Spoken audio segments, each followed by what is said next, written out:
Viral di media sosial, momen bahagia Hasto Kristianto di acara HUT PDIP ke-52. Terlihat di video tersebut Hasto sedang kegirangan berjoget. Sontak ramai netizen mengomentari video joget Hasto. Puas-puasin dulu jogetnya Pak Hasto. Nanti kalau sudah jadi tahanan KPK nggak bisa joget lagi. Komentar dari warganet. Negara ini benar-benar harus bertanggung jawab atas semua kejahatan oknum-oknum di negara ini.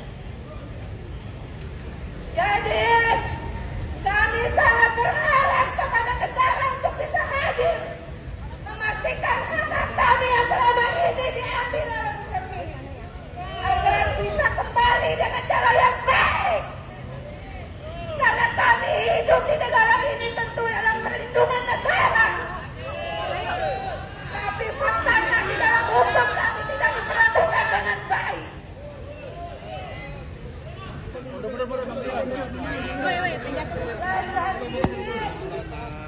Sehat. Kan habis lari. Pasto.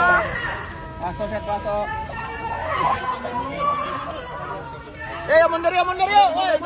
Yuk, kasih jalan sambil mundur. Sambil mundur, Pak. Ngomong dulu, Pak ya. Nanti di depan. Oke, mundur semua. Hei.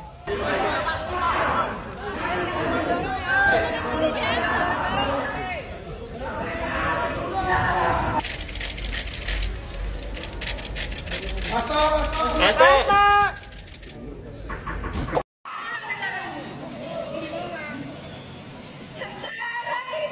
Buset, itu sampai sebuas begitu mau kemana Pak Hasto?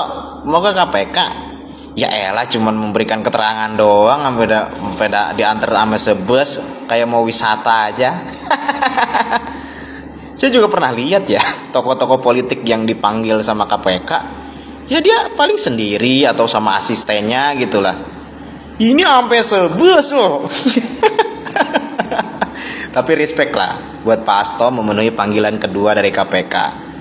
Ya mau diantar satu kompi kayak mau diantar beribu-ribu bus ya nggak apa-apa, itu hak Pak Hasto juga gitu ya. Yang terpenting beliau secara gentle datang ke KPK memberikan keterangan, begitu intinya.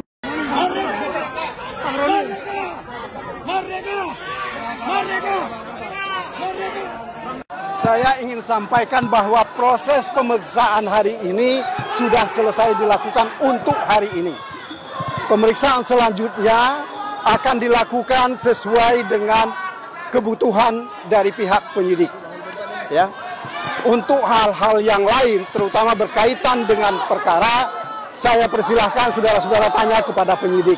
Karena inilah kesepakatan kami dengan penyidik, bahwa kami hanya menyampaikan Pak Hasto pada hari ini diperiksa untuk dua perkara, yaitu perkara suap dan yang kedua adalah perkara menghalang-halangi penyidikan. Ya menurut saya memang ini setidaknya tidak ditahan itu menjadikan relaksasi lah dalam kasus ini Mbak Wol. Jadi karena memang kayak lagi saya juga udah berpikiran kalau nanti ditahan tuduhan-tuduhan politisasi karena ini kemudian kayaknya diburu-buru cepat dan sebagainya pasti akan semakin membesar. Jadi artinya tapi setidaknya penyidik sudah memeriksa Pak Hasto sebagai tersangka. Artinya salah satu syarat formil terkait dengan terkait dengan penanganan kasus korupsi yaitu pemeriksaan tersangka itu sudah dilakukan oleh KPK. Hasto diperiksa, tiba-tiba irit bicara. Suaranya kemana ya? Ada jenderal yang belum follow aku ini, pencet tanda plusnya kawan. Tinggalkan jejak dengan berkomentar dan di like ya. Mantap ada jenderal. Guys, Hasto diperiksa KPK. Dan tiba-tiba jadi irit berbicara. Ini kayaknya sudah ada di yang mewanti-wanti ya. Toh, kalau diperiksa KPK sudah lagi. Nanti setelah diperiksa KPK, irit-iritlah bicara. Ya kan? Kan biasanya orang ini nggak ditanya pun ngomong. Ya kan? Biasanya kan banyak ngomong. Kok tiba-tiba dia irit berbicara nih? Ada apa ini guys? Kayaknya udah mulai nih. Kalau orang irit berbicara berarti ada ketakutan melanda kawan. Bener gak guys ya? Bener ya? Kita kawal terus guys kasus ini guys. Hasto harus segera guys diselesaikan kasusnya ya. Kita kawal terus kawan. Boom, boom, boom, meledak bom. Yang mendampingi Mas Hasto Kristianto adalah Pak Magdir Ismail. Karena hanya diperbolehkan satu orang saja yang ikut mendampingi. Perlu diketahui oleh rekan-rekan, oleh publik bahwa ada 1.000 pengacara yang mendampingi Mas Hasto. Dari berbagai organisasi advokat dan juga dari Badan Bantuan Hukum Advokasi dan Rakyat PDI Perjuangan se-Indonesia. Jadi nanti kita akan update terus kawan-kawan. Terima kasih untuk kerjasamanya. Jelajahi cara baru mendapatkan informasi. Download Metro TV Extend sekarang. Baik, silakan rekan-rekan bagi yang mau bertanya hari ini.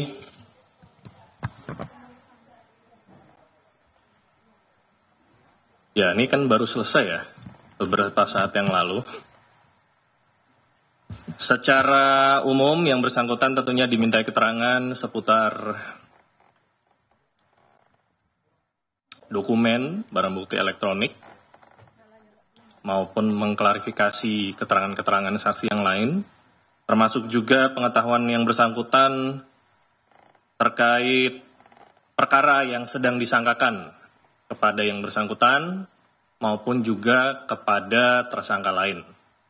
Kalau isinya apa, tentunya saya tidak bisa menyampaikan kepada rekan-rekan karena itu sudah masuk di materi penyidikan.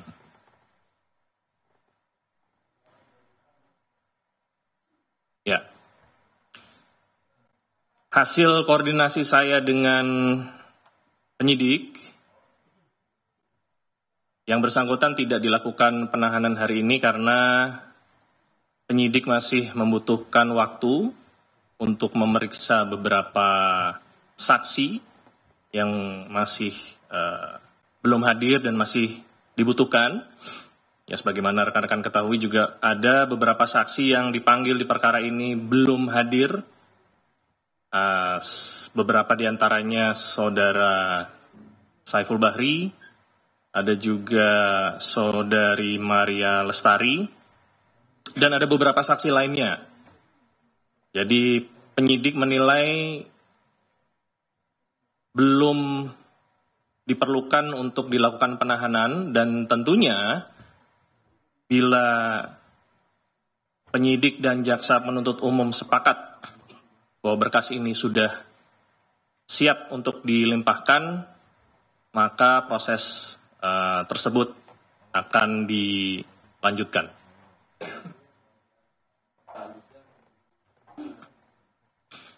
Ya, kalau pemanggilan saudara HK kembali lagi, mungkin pertanyaannya apakah akan dipanggil kembali? Ya, pasti nanti yang bersangkutan akan dipanggil kembali, tetapi fokus penyidik saat ini adalah memenuhi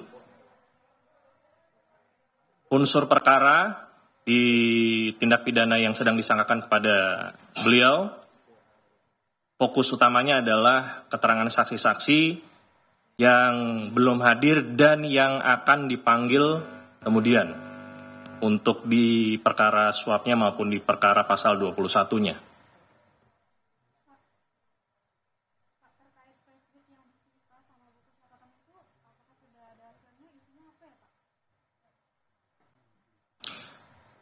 Sebagaimana yang sudah saya jelaskan tadi ya,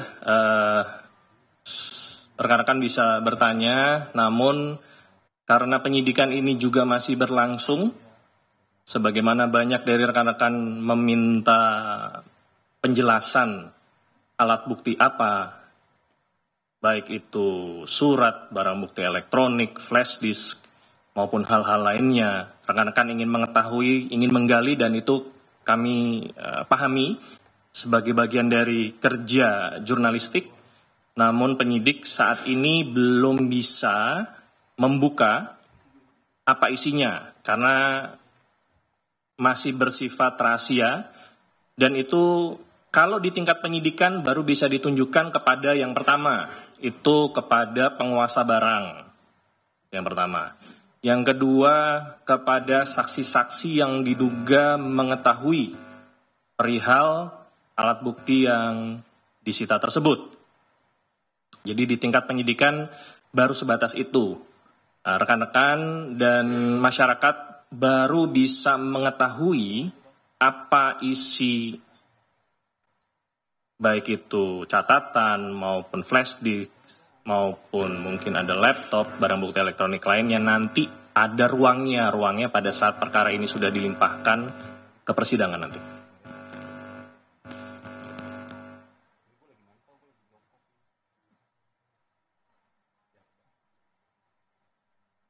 Ya, KPK menghormati tindakan hukum yang diambil pihak tersangka, Saudara HK, untuk mengajukan pra-peradilan. Dan KPK tentunya akan menghadapi proses pra-peradilan tersebut dengan mempersiapkan segala persyaratan dan administrasi yang diperlukan. Jadi pada saat nanti waktunya sidang pra-peradilan dibuka, ya kita harapkan Biro Hukum yang mewakili KPK bisa hadir dan tidak ada hambatan dalam prosesnya. Tentunya KPK meyakini bahwa proses penyidikan termasuk penetapan tersangka Saudara HK sudah prosedural, profesional, dan proporsional. Demikian.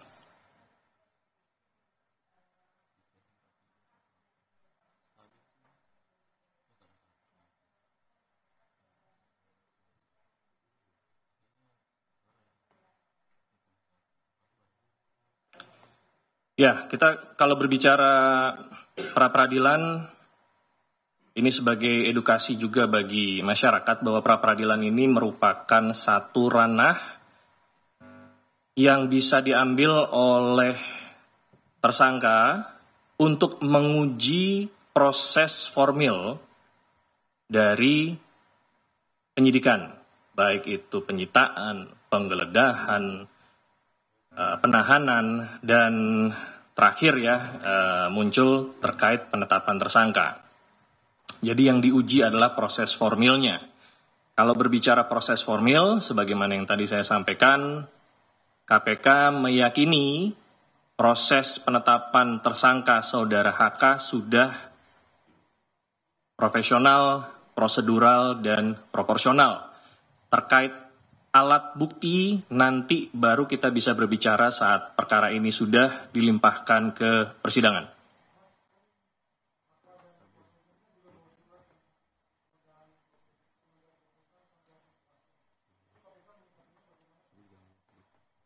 Ya, atas permohonan tersebut, info yang kami dapatkan dari penyidik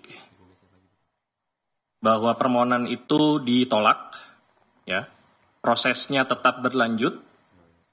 Apakah nanti Saudara HK akan dilakukan pemanggilan selama proses pra-peradilan, itu nanti dikembalikan kepada penyidik lagi.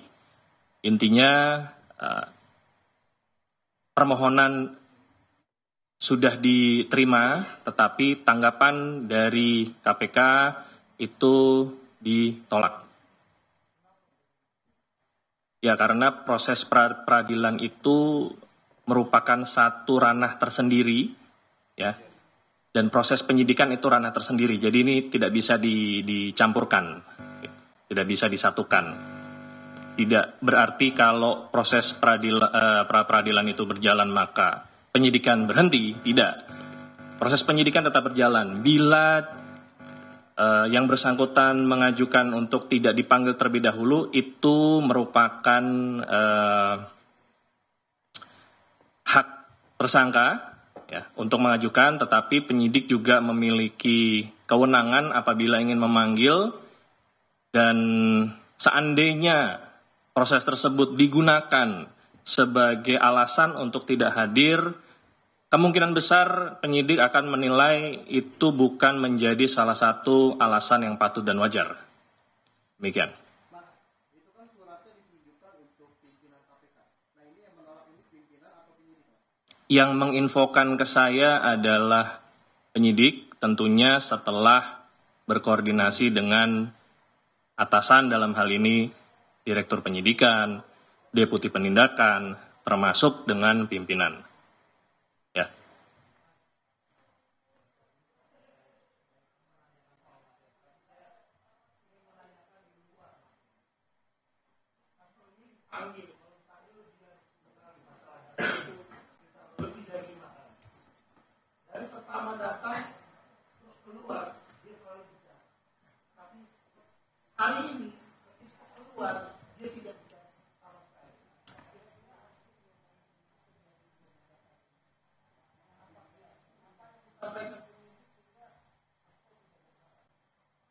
Ya, saya tidak bisa menduga-duga ya apa yang disampaikan penyidik.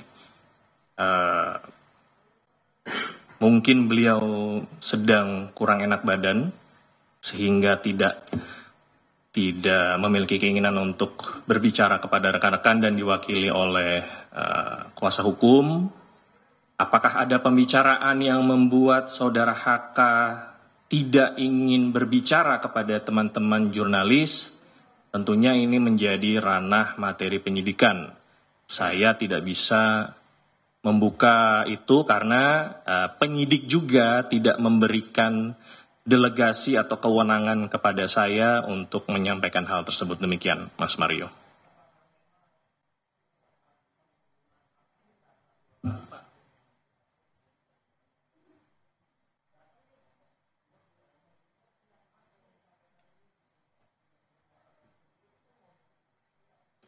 Ya itu kembali lagi saya tidak bisa sampaikan clue-nya karena belum dapat clue.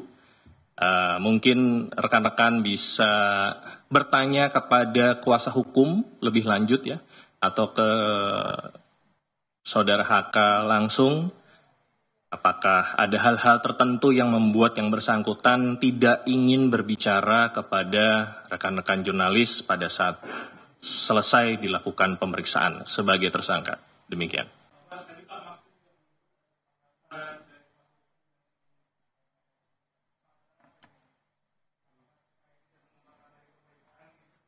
Kesepakatan apa ya?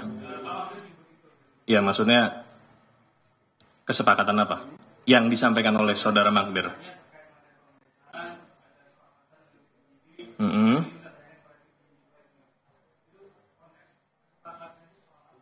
Saya juga baru tahu ini ada kesepakatan yang disampaikan sama Mas Rizky ya. Ya, tentunya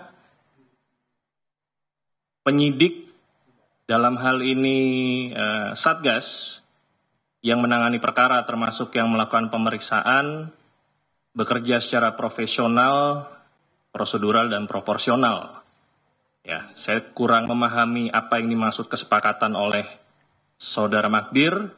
Apakah beliau mungkin menyampaikan terkait surat pengajuan tadi yang disampaikan salah satu rekan jurnalis bahwa tidak akan dilakukan pemeriksaan?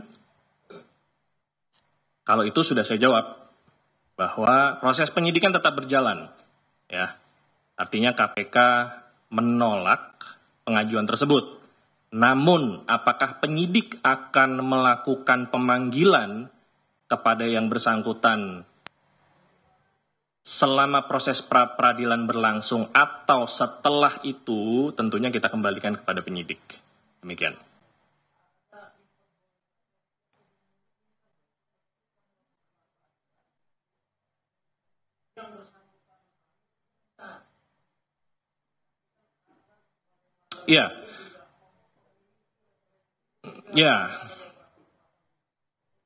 Ya, jadi seperti yang tadi sudah saya sampaikan bahwa proses penyidikan dan proses pra-peradilan itu berdiri sendiri-sendiri.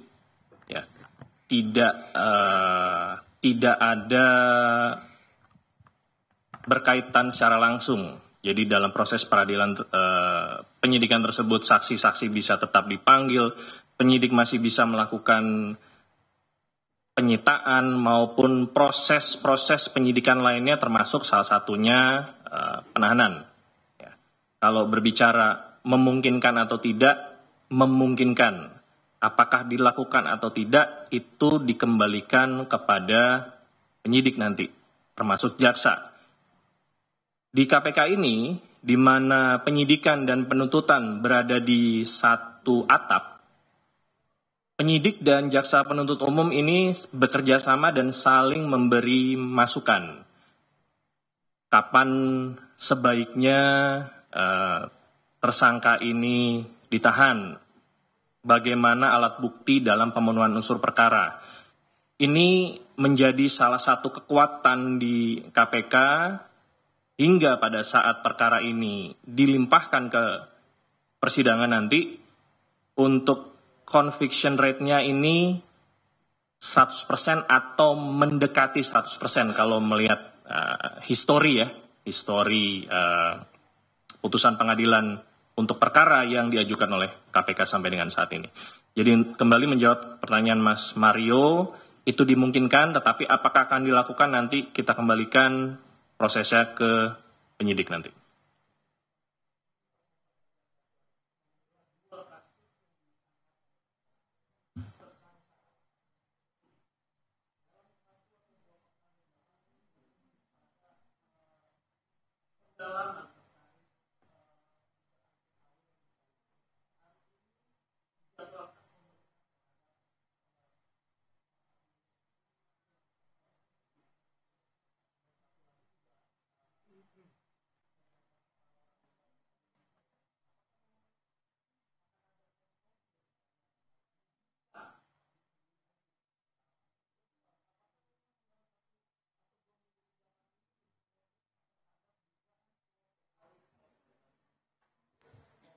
Ya, penyidik mendalami semua hal, terutama yang memang dibutuhkan dalam rangka pemenuhan unsur perkara.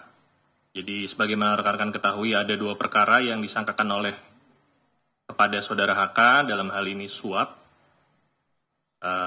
saudara Harun Masiku, kepada saudara Wahyu Setiawan, dan juga menghalang-halangi penyidikan. Jadi pemanggilan penyidik terhadap saksi-saksi ini tentunya berputar pasal yang disangkakan maupun objek perkara yang disangkakan kepada saudara HK. Apakah saksi-saksi yang dipanggil ini ada kaitan langsung? Tentunya penyidik memiliki penilaian tersendiri, bahwa termasuk salah satunya saudara Maria Lestari, ya, maupun KPU, bahwa saksi-saksi tersebut memiliki nilai pembuktian atau setidaknya petunjuk terhadap perkara yang sedang disangkakan untuk bisa menguatkan perkara ini, sehingga nanti pada saat perkara ini disajikan di persidangan akan meyakinkan hakim bahwa memang benar perbuatannya ada, didukung dengan alat bukti yang nanti akan disajikan oleh rekan-rekan jaksa penuntut umum.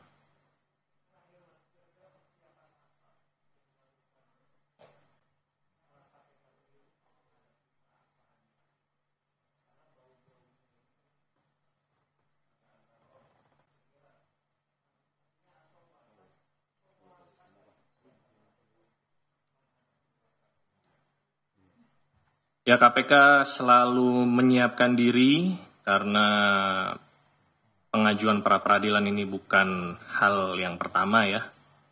Ini KPK sudah sering di-challenge oleh para tersangka melalui pra-peradilan. Tentunya rekan-rekan kita di Biro Hukum sudah menguasai hal-hal apa saja yang dibutuhkan untuk menghadapi proses pra-peradilan, dengan berkoordinasi dengan penyelidik, berkoordinasi dengan penyidik, termasuk dengan struktural, dalam hal ini para direktur, deputi maupun pimpinan, dan semua administrasi dalam rangka penyidikan tersebut juga akan disiapkan sehingga nanti pada saatnya sidang itu digelar, Biro Hukum bisa meyakinkan hakim pra-peradilan bahwa perkara ini memang sudah sesuai dengan aturan hukum yang berlaku.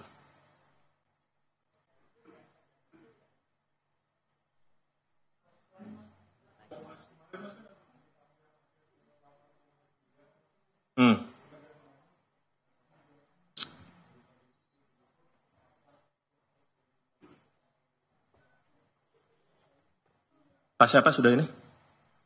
Enggak, maksudnya sudah menegaskan siapa tadi? Pak Dirdik. Beliau menyampaikan apa? Oke.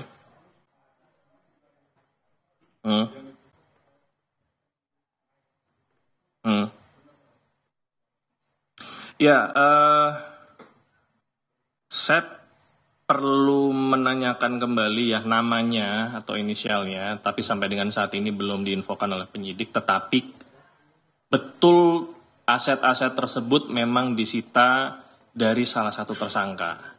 Ya mungkin Mas Umam bisa mengelaborasi ya keterangan saya ini dengan keterangan Direktur Penyidikan, tapi kurang lebih seperti itu tanggapannya. Ya.